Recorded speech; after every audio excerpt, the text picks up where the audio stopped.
Alright, today we're going to talk about the Cold Steel Norse Hawk, kind of fitting in with the theme of Norse-inspired axes slash, I guess they're calling this a hawk, that I've been doing lately. So, basics on this, the weight's 25.3 ounces, blade is 4.5 inches, and the blade is 1055 carbon with a 22-inch handle.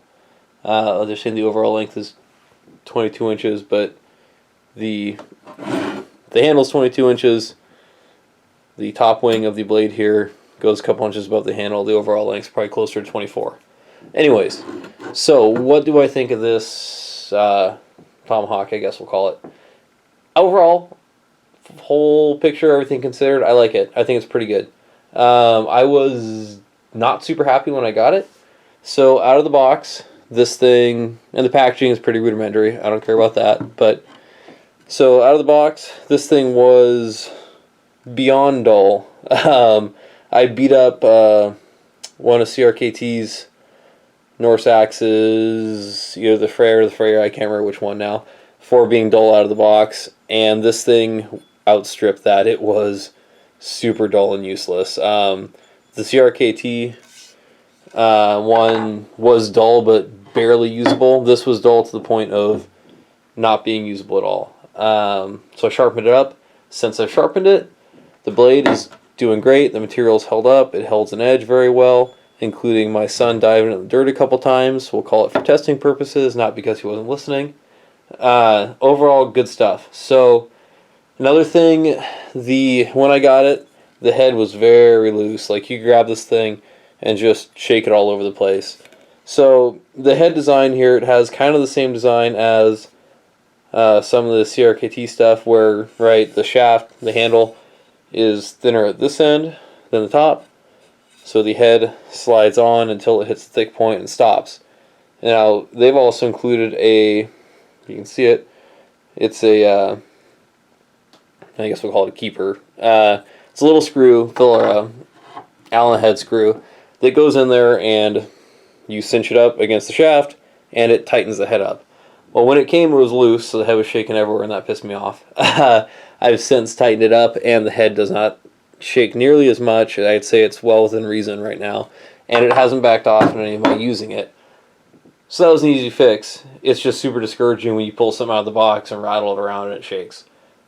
But easy fix. So if you have one, don't stress it. Fun note, you can also take that out and slide the head off and store this in 2 pieces for, say, backpacking or transport, something like that. Put it back together when you use it. Just make sure you have the Allen head, maybe taped to it or something so you can tighten it back down. Otherwise, it's probably going to annoy the shit out of you. Anyways, man, okay. So with the negative stuff out of the way, in general, I do like this. This is significantly lighter than the other Norse-inspired axes I've tested, and that is mostly due to the head design. So as you can see here, see how thin the blade is and the overall head? Okay, there is not a lot of metal there, and that makes it very light. It does definitely feel more like a tomahawk than an axe because it is lighter and is very fast. There's benefits to that. It's light, so if you're packing it, you don't really notice it. It is much faster than some of the other axes I've tested. It's easier to get a good swing going. It takes less effort. That being said, if you're doing any kind of heavy chopping, you do notice that lack of weight when it comes to momentum for making deep cuts. So it's a give and a take. I think this thing's balanced very well. The 22-inch handle is great. You can realistically get both hands on it and swing with it, like you'll see in some of the videos. And you can do a good bit of chopping with it. It feels more like using a short axe than a tomahawk or anything like that. And the handle is held up well. You can see I've whacked it couple times pretty good on different things while I've been working on it. It hasn't split, it hasn't cracked. But the weight's a give and take. It depends on what's important to you. Something that's important to me, as an example, is I like to have a flat on the back of my head for pounding and doing tool work and stuff like that if I'm going camping. Right? I think I'm correct that most of us aren't out raiding and fighting with these things anymore. Maybe you are. Maybe you're living that lifestyle. Who knows? I'm not. So mostly when I use these things, I'm using them for camping and outdoor stuff. And I like to be able to pound tent stakes and nails and whatever else to the back. And with this rounded shape, it's pretty hard. It slips off and it doesn't really grab. Now that testing's over, I'm probably going to try and take and smooth the seam out here and maybe put just a hint of a flat spot on there to see if it'll work a little better. But that's the design thing. What they've done here with the rounded back, I believe, is more traditional and more true to what you consider historical pieces of this time period. Not that this is, I don't think, a copy of any specific historical piece. The head design overall with the two horns right here and the curved blade is it reminds me of just like a miniature Dane axe. If you ever seen one of those, I'll throw a picture in. And I think that's pretty much what they designed this after. So it's very cool. Cost is way less than the CRKT products. I want to say this is like $30, 25, $30. Super reasonable. Whereas a lot of the products from CRKT are like 50 to 90. So, man, if you're on a budget, there are some downsides. Like I said, the quality control with the sharpness and the head thing, easy fixes, but they're there.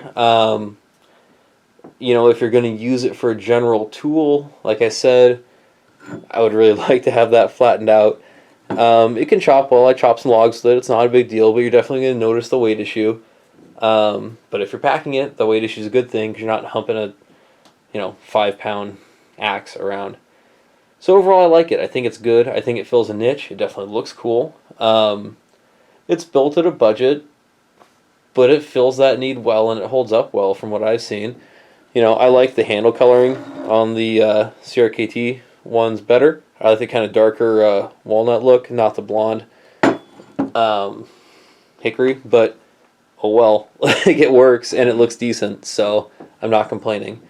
I actually wish they had put this length handle on some of their axes. I think they would feel a little more balanced and a little less front heavy. But so that's where I'm at. Any questions or anything else you guys want to see, feel free to let me know. If you like this, hit the like and subscribe. I'm always looking for ideas on stuff to do, guys, so if you have an idea, something you want to see, hit me up. And have a great day.